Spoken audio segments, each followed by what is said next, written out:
দর্শক, সব কোমর ব্যথায় কি সায়াটিকার ব্যথা? তাহলে সায়াটিকার ব্যথা কোনটা বা লক্ষণ কি এবং এর চিকিৎসা কি, বা আপনি ঘরে বসে কিভাবে বুঝবেন যে আপনার ব্যথাটা সায়াটিকার ব্যথা? মহিলাদের সায়াটিকার ব্যথা বা সায়াটিক নার্ভ কম্প্রেশন বা কোমর ব্যথা কেন বেশি হয়? বেশ কিছু গবেষণায় দেখা গেছে যে archives of physical medicine and rehabilitation এবং New England journal of medicine এদের তথ্য মতে মহিলাদের সায়াটিকার বেশ কিছু কারণের মধ্যে গর্ভাবস্থায় এবং মেনোপজের পরে যে হরমোনাল ইমব্যালেন্স, বিশেষ করে ইস্ট্রোজেন কমে যাওয়া এবং রিল্যাক্সিন হরমোন নিঃসৃত হওয়া। দ্বিতীয়ত, গর্ভাবস্থায় মহিলাদের অতিরিক্ত ওজন বেড়ে যাওয়া এবং মেনোপজের পরেও অতিরিক্ত ওজন বেড়ে যাওয়া। আরও কিছু উল্লেখযোগ্য কারণের মধ্যে দেখা গেছে যে ফরওয়ার্ড বেন্ডিং অ্যাক্টিভিটি, যেটা আমরা বলি যে রিপিটেটিভ মুভমেন্ট, যার কারণে ডিস্কের মধ্যে ওয়্যার অ্যান্ড টেয়ার হয় এবং কোমরের মাসেলের উপরে অতিরিক্ত চাপ পড়ে। সেই কাজটাই ফিমেলরা বেশি করে, বারবার একই কাজ করা। এবং গবেষণায় আরো উল্লেখ করা হয়েছে মহিলাদের বাচ্চা প্রসবের পরবর্তীতে যে পেলভিক ফ্লোর দুর্বল হয়ে যায়, সেই কারণেও তাদের সায়াটিকার প্রবলেম বেশি হইতে পারে। মহিলাদের সায়াটিকার ব্যথার চিকিৎসা পদ্ধতি কি হওয়া উচিত? যখন কারো প্রথমে কোমর ব্যথা শুরু হবে এবং ব্যথা কোমর থেকে পায়ে চলে যাবে, ঝিমঝিম বারবার অবশ অবশ হবে এবং দেখা গেছে যে ব্যথাটা পজিশনের সাথে চেঞ্জ হয়, যেমন শুয়ে থাকলে ভালো থাকে, দাঁড়াইলে বেশি হয়। কারো ক্ষেত্রে দেখা গেছে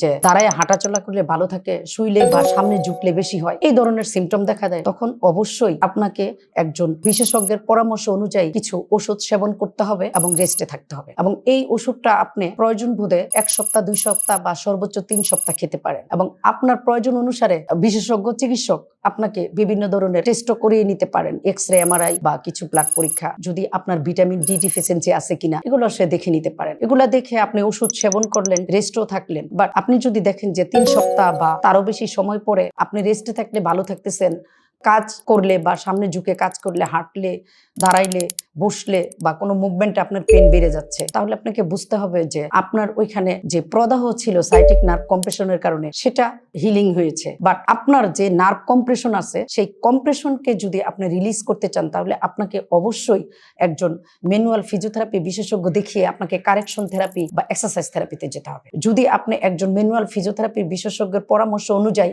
তাকে দেখিয়ে অ্যাসেসমেন্ট বেসড কারেকশন থেরাপি 10 থেকে 12 দিন নিতে পারেন, তাহলে আশা করি আপনি সুস্থ হয়ে যাবেন এবং ভালো থাকবেন। তবে কিছু কিছু ক্ষেত্রে সায়াটিকার ব্যথায় সার্জারি জরুরি। যেমন যদি কেউ গোড়ালিতে ভর করে হাঁটতে না পারে, পায়ের পাতাতে ভর করে হাঁটতে না পারে, ব্যথা করে বা পায়ের পাতার শক্তি কম মনে হয়, কারো ব্যথাটা যদি দেখা গেছে যে প্রচন্ড ব্যথা, ওষুধেও কমতেছে না, রেস্টও কমতেছে না, কারেকশন থেরাপিতেও কমতেছে না, সারাক্ষণই একটা কন্টিনিউয়াস সিভিয়ার ব্যথা থাকে, এবং কেউ যদি দেখে যে কারো প্রস্রাব পায়খানার যেই এরিয়াটা আছে ওইখানে ঝিমঝিম বারবার অবশ অবশ লাগে, সেন্স কম মনে হয়, কারো ক্ষেত্রে দেখা গেছে প্রস্রাব পায়খানা বুঝতে অসুবিধা হয় বা ধরে রাখতে অসুবিধা হয়, এই সমস্যাগুলো যদি আপনার থাকে, তাহলে আপনাকে বুঝতে হবে যে আপনার অপারেশন জরুরি। যে সমস্ত মা বোনদের কোমর ব্যথা আছে এবং ব্যথাটা কোমর থেকে পায়ের পাতা পর্যন্ত চলে যায়, ঝিমঝিম বারবার অবশ অবশ আছে, তাদের ব্যথাটা সায়াটিকার ব্যথা কিনা আপনি ঘরে বসেই এইভাবে একটা টেস্টের মাধ্যমে জানতে পারবেন। আপনাকে প্রথমে বিছানায় সোজা হয়ে শুয়ে যেই পায়ে আপনার ব্যথা, সেই পাটাকে আস্তে আস্তে উপরে উঠাবেন। যদি আপনার ব্যথাটা পা উঠানোর সময় 0 থেকে 30 ডিগ্রি এর লেভেলে থাকে, তাহলে আপনাকে বুঝতে হবে আপনার অ্যাকুইট ইনফ্লামেশন আছে কোমরে, অথবা কোমরে সিরিয়াস কোনো প্যাথোলজি আছে, সেটা স্পাইন টিউমারও হইতে পারে, আদার্স কোনো প্যাথোলজি থাকতে পারে। আর আপনার ব্যথাটা যদি 30 থেকে 75 পর্যন্ত থাকে বা মিনিমাম 35 থেকে 75 পর্যন্ত থাকে, তাহলে আপনাকে বুঝতে হবে যে আপনার সায়াটিক নার্ভ কম্প্রেশন আছে কোমরের থেকে। তারপরে আপনি যদি দেখেন যে এই লেভেলেও আপনার পেন নাই, আপনার ব্যথাটা একদম 75 এর পরে গিয়ে 90-তে বা 75 পরে যে কোনো জায়গায়, তাহলে আপনাকে বুঝতে হবে যে আপনার কোমর থেকে নিচে পিছনে যে থাই বলি আমরা, সেই থাইয়ের হ্যামস্ট্রিং মাসেল বলি আমরা সেটাকে, সেই হ্যামস্ট্রিং মাসেল টাইট আছে, অথবা আপনার হিপ জয়েন্টে কোনো প্রবলেম আছে, অথবা আপনার যেই মাসেলটার উপরে আমরা বলি গ্লুটিয়াস মাসেল, সেই মাসেলে বার্সাইটিস থাকতে পারে, সেই মাসেলের লোকাল প্রবলেম হইতে পারে। এভাবেই আপনি ঘরে বসে বুঝতে পারেন আপনার ব্যথাটা কি সায়াটিকার ব্যথা কিনা।